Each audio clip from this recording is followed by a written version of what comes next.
Muhammad, pour toi, c'est forcément le nom du prophète, donc c'est un nom propre. Oui, mais en arabe, les noms propres ont une signification. Allons voir ça à sa racine.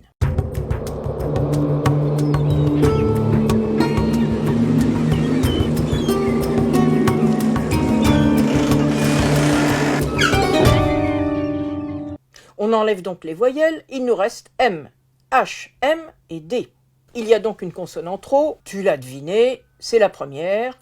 Il s'agit du préfixe, du participe passif qui renvoie au verbe hammada, qui signifie proclamer la louange bien connue de Dieu, alhamdulillah, louange à Dieu, qu'on trouve dans plusieurs passages coraniques, comme par exemple dans 34:1, louange à Allah, lui qui est en possession de ce qu'il y a dans les cieux et sur la terre. Ou encore, dans 35:34, louange à Allah qui a éloigné de nous la tristesse. C'est une parole de ceux qui sont entrés au paradis.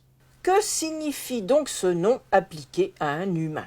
Dans le cas du participe passif Muhammad, ce ne sont pas les hommes qui adressent des louanges, c'est Allah qui considère un homme comme digne de louange. On peut être étonné de ne rencontrer ce nom glorieux que 4 fois dans le Coran, dans des passages qui sont tous à supposer de période médinoise. On a déjà vu qu'en période mécoise, même le nom de Rasoul et celui de Nabi n'étaient pas utilisés. Celui que nous appelons Muhammad n'était désigné que par des noms qui référaient à son statut tribal. Par contre, dans les passages médinois, le nom de Muhammad est associé à son nouveau statut de messager d'Allah, par exemple, dans Coran 48:29 et 31:44. Dans ce dernier passage, il est précisé que Muhammad est un messager Rasoul qui a eu avant lui de nombreux prédécesseurs, eux aussi des messagers Rusul.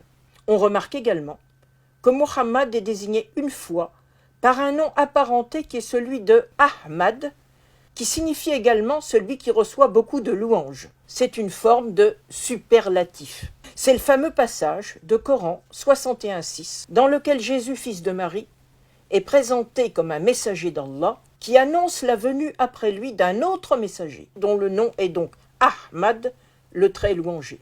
D'un point de vue historique, le petit nombre d'emplois de ces noms propres attire l'attention. En dehors du texte du Coran, en effet, dans les inscriptions sur pierre que l'on trouve en Arabie, le nom de Mohammed ne figure jamais durant la plus grande partie du 7e siècle.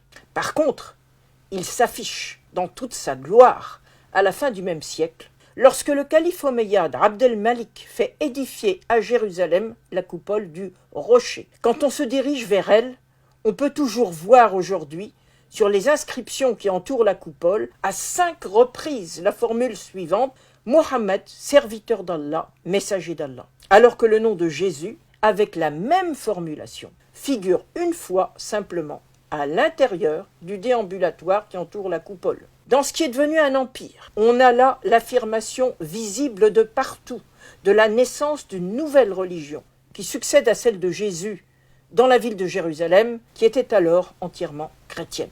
Celui auquel s'adresse à l'époque cette proclamation, c'est évidemment l'empire byzantin, celui des Roums. Tu remarqueras encore que dans le Coran, on ne trouve nulle formule de salutation après le nom de Mohammed.